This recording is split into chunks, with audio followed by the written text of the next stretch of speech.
యుద్ధంలో ఉన్న Maoist party అలాగే బస్తర్ ప్రభుత్వమే కాక అక్కడ లక్షలాది ఆదివాసీ జీవితాలు నిరంతరంగా ఒక భయంలో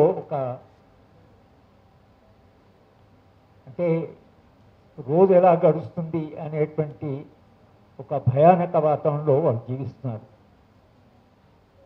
మొన్న జూమ్ మీటింగ్ జరిగితే బేలా భాటియా గారు అక్కడ జరుగుతున్న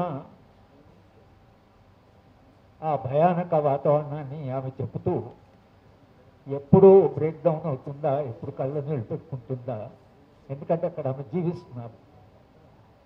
మనందరినీ కూడా ఆమె అడిగింది ఏమిటంటే 25 ఏళ్ళుగా అక్కడ ప్రజలు నిరంతరంగా ఒక అనిశ్చిత పరిస్థితిలో ఒక భయానకమైన వాతావరణంలో బ్రతుకుతున్నారు. వాళ్ళ గురించి ఆలోచించండి. పిల్లలు, వృద్ధులు, మహిళలు, అక్కడ జీవితం ఎలా ఉంది, వాళ్ళు ఎలా జీవిస్తున్నారు అనేటువంటి ఇది మాత్రమే మన రెఫరెన్స్ పాయింట్. శాంతి చర్చల గురించి మనం మాట్లాడుతున్నామంటే శాంతి చర్చల్లో ప్రత్యేకంగా ప్రధానంగా అక్కడ ఉండే ఆదివాసీల జీవితాన్ని గురించి మనం మాట్లాడుకుంటున్నాం.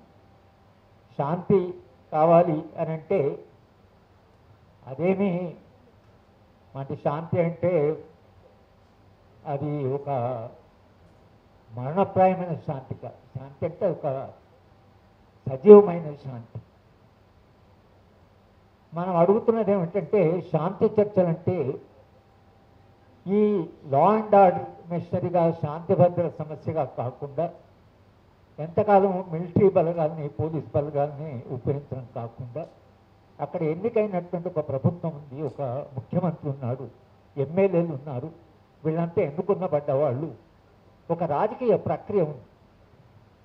శాంతి కాలంలో ఒక రాజకీయ ప్రక్రియని కేవలము శాంతి భద్రత లేదా లా ఎన్ఫోర్సింగ్ ఏజెన్సీని ఉపయోగించడమే కాకుండా ఎన్నికైన ప్రతినిధులు ప్రజల దగ్గరికి వెళ్ళడం, ఆదివాసీలు ఏం కావాలి అని అడగడానికి ఇది ఒక అవకాశం. ఇవాళ ప్రజాప్రతినిధులు వెళ్ళాలంటే అక్కడ ఒక యుద్ధ వాతావరణం ఉంది కాబట్టి వాళ్ళు ప్రజల దగ్గరికి వెళ్ళడానికి వెనక ముందు కావచ్చు. కానీ ఒక శాంతియుత వాతావరణం వస్తే, ఒక రాజకీయ ప్రక్రియ ప్రారంభమవుతే రాజకీయ ప్రతినిధులు ఆదివాసీలు ఏం కావాలంటున్నారు, ఆదివాసీలు దేని కొరకు పోరాటాలు చేస్తున్నారు, లేదా ఎందుకొరకు ఇంతకాలంగా బస్తరు ఈ పోరాటాన్ని నిరంతరంగా కొనసాగిస్తుందనే ప్రశ్న కూడా ఉన్నది. అంటే ఇవాళ కేవలం మావోయిస్ట్ పార్టీయే కాదు, 50 ఏళ్ళుగా అక్కడ ఒక పార్టీ పోరాటం చేస్తుండొచ్చు, కానీ ఆదివాసీలు 200 ఏళ్ళుగా పోరాటాలు చేస్తున్నారు. 150 ఏళ్ళ కింద బిర్సా ముండా తిరుగుబాటు జరిగింది. అంటే 150 ఏళ్ళ నుంచి ఈ మధ్య ఆయన 150 ఏళ్ళ ఒక యానివర్సరీ కూడా సెలబ్రేట్ చేశారు బిర్సా ముండా గారు. బిర్సా ముండా ఇవాళ అత్యంతమైన గౌరవమైన ఒక ఆదివాసీ నాయకుడిగా మొత్తం సమాజం గౌరవిస్తున్నది. కనుక అప్పటి నుంచి పోరాటాలు జరుగుతున్నాయి. స్వాతంత్రోద్యమ కాలంలో సమాంతరంగా ఆదివాసీ పోరాటాలు జరిగాయి.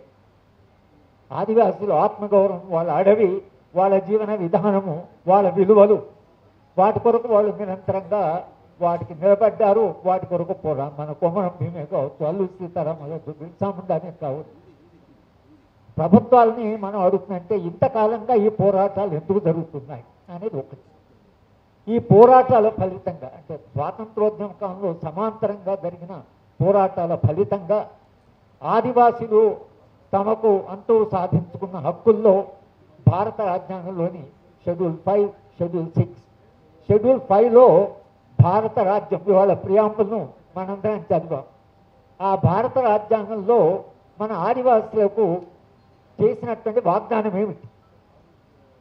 ఆ షెడ్యూల్ 5లో ఆదివాసీల అనుమతి లేకుండా రాజ్యము అడవిలో ప్రవేశించకూడదు. ఎమినెంట్ డొమైన్ అని ఒకటి పెట్టుకున్నారు. బిడి శర్మ గారు నిరంతరంగా చెప్పారు ఈ ఎమినెంట్ డొమైన్ అనేది కూడా తీసేయవలసిందే.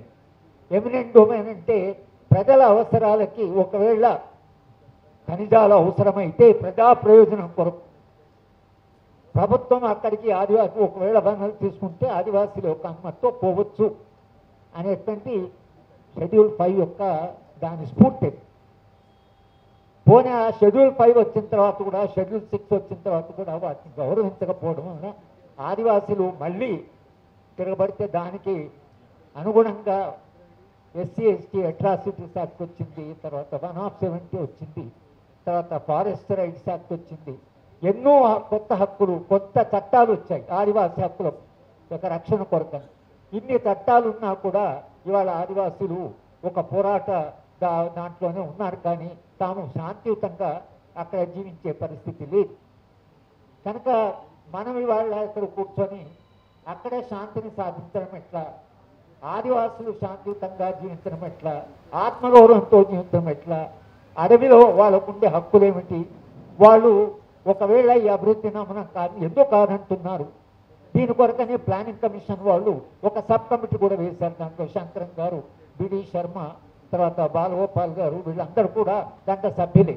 నందిని సుందర్, వీళ్ళందరూ కలిసి బహుశా Bela, I don't know Bela you were a part of that planning committee, sub committee Bela, వీళ్ళందరూ కూడా ఆ కమిటీలో కూర్చొని ఒక రిపోర్ట్ ఇచ్చారు.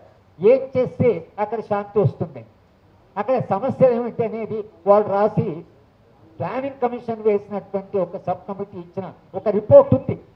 ఆ రిపోర్ట్ ఇంతవరకు బయటకు రాలేదు, ఆ రిపోర్ట్ను ఖాతరు చేయలేదు. ఇవాళ మనం ఈ సభాముఖంగా డిమాండ్ చేసినట్టే ప్లానింగ్ కమిషన్ సబ్ కమిటీ ఇచ్చినటువంటి రిపోర్ట్ను పరిశీలించండి. దాంట్లో వాళ్ళు సమస్యలని చెప్పారు, కారణాలని చెప్పారు, పరిష్కార మార్గాలు చెప్పారు. కనుక శాంతి కావాలంటే ఒక రాజకీయ ప్రక్రియ ద్వారా రావాలి. నేను ఎక్కువ మాట్లాడకూడదు అనుకుని ఓపెనింగ్ రిమార్క్ చేస్తున్నాను. అంబేద్కర్ గారు ఆయన ప్రజాస్వామ్యాన్ని నిర్వచిస్తూ ఒక ప్రామాణికమైన నిర్వచనం ఇచ్చాడు ప్రజాస్వామ్యానికి. ఆయన ఏమన్నాడంటే, democracy is a governance which is to bring about radical revolutionary transformation in the social and economic life of people without blood shed. ఇదే ఆయన చెప్పింది. అంటే రక్తపాతం లేకుండా సాధారణమైన మనుషుల జీవితంలో మౌలికమైన సామాజిక ఆర్థిక జీవనంలో మౌలికమైన మార్పులు తీసుకొచ్చేదే ప్రజాస్వామ్యం. ఆ బ్లడ్ షెడ్ అనేది ఏదైతుందో రక్తపాతం లేకుండా, అంటే రక్తపాతం లేకుండా మీరు సమాజంలో మౌలికమైన మార్పులు తీసుకురావడమే ప్రజాస్వామ్యం. అంటే ఇవాళ బస్తర్లో జరుగుతున్న దాన్ని ఒక రకంగా ఆయన ఊహించారు. కనుక ఇలాంటిది లేకుండా మనము ఇవాళ బస్తర్లో శాంతిని సాధించడం ఎట్లా, శాంతి సాధించి ప్రజల యొక్క మౌలిక సమస్యలు ఏవైతున్నాయో అవి చర్చకొచ్చి దానికి భారత ప్రభుత్వము శాంతి చర్చలు జరపని మనం అడుగుతున్నామంటే, భారత ప్రభుత్వాన్ని మనమే అడుగుతున్నామంటే, ఒకవైపు ఇవాళ విప్లవ పార్టీ మేము చర్చించడానికి సిద్ధంగా ఉన్నామన్నారు, మీరు ఆ చర్చలకు సిద్ధంగా ఉందని, మీరు ఎలా చేస్తారో మొడాలిటీ ఏంటో మీరు దాన్ని డెవలప్ చేయండి, కానీ మాట్లాడండి. కానీ అట్లా మాట్లాడమే కాకుండా ఆదివాసులతో మాట్లాడండి, గ్రామాలకు వెళ్ళండి. ఎమ్మెల్యేలు మీరందరూ గ్రామాలకు వెళ్ళి అడగండి అక్కడ ఏం సమస్య అని, ప్రజలు ఏం కోరుకుంటున్నారో వినండి. ఆ వినడమే శాంతి, ఆ రాజకీయ ప్రక్రియనే శాంతి. కనుక శాంతి అంటే క్రియాత్మకంగా, సృజనాత్మకంగా, రాజకీయంగా, ప్రజాస్వామ్యంగా, మానవీయంగా ఆదివాసుల సమస్యను పరిష్కరించడం. అభివృద్ధి నమూనాలో ఏమైనా వాళ్ళు నిజంగానే దాంట్లో అభ్యంతరం, మీ అభివృద్ధి నమూనాను పునఃపరిశీలించండి. ఈ అభివృద్ధి నమూనా కాకుండా ఇంకా ఆల్టర్నేటివ్ ఆలోచించండి. చరిత్రలో ఒకటే అభివృద్ధి నమూనా ఉండదు, చరిత్రలో చాలా పరిష్కార మార్గాలు ఉంటాయి. శాంతియుత పరిష్కార మార్గాల కొరకు వెతకండి అని ప్రజల తరఫున, పౌర సమాజం తరఫున ఇవాళ మన మధ్యన, అక్కడ ప్రజల మధ్యన బతుకుతున్న వాళ్ళు బేలా భాట్యా కానీ, సోనీశ్వరి కానీ, ఆమె చాలా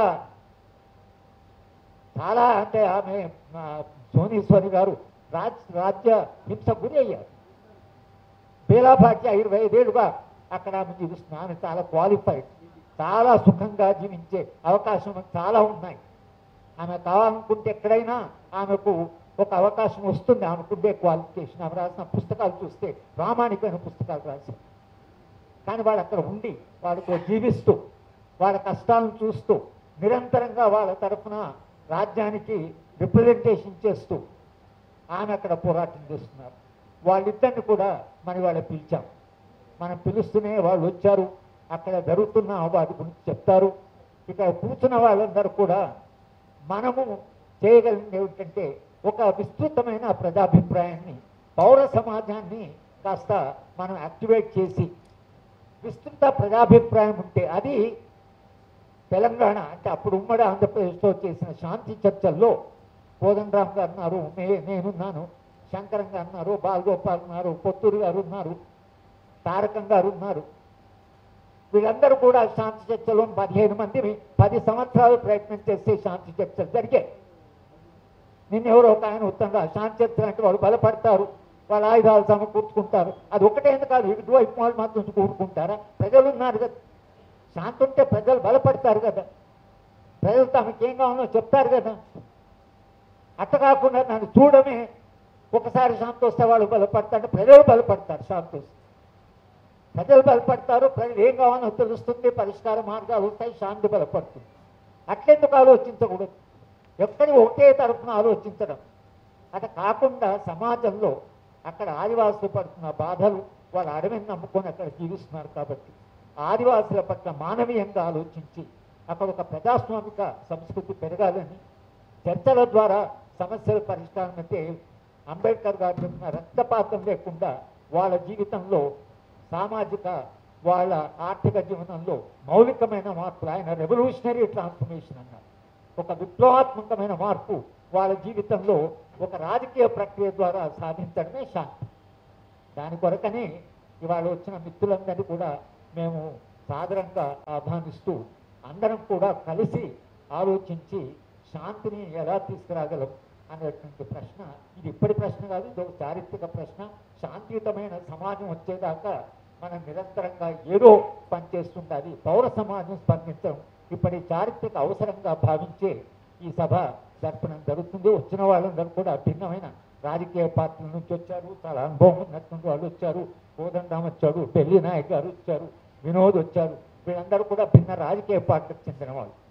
భిన్న రాజకీయ పార్టీకి చెందినా కూడా వాళ్ళకి కన్సర్న్ ఏదైనా చేద్దామనేటువంటి ఇంకా వాళ్ళకు ఒక ఆకాంక్ష ఉంది, కోరిక ఉంది. అందుకే వాళ్ళు వచ్చారు మన ఆహ్వానాన్ని మన్నించి. వాళ్ళని కూడా మేము ఈ సభకు ఆహ్వానిస్తూ వచ్చినందుకు మీకు అభినందనలు చెప్తూ నేను మొట్టమొదటిసారిగా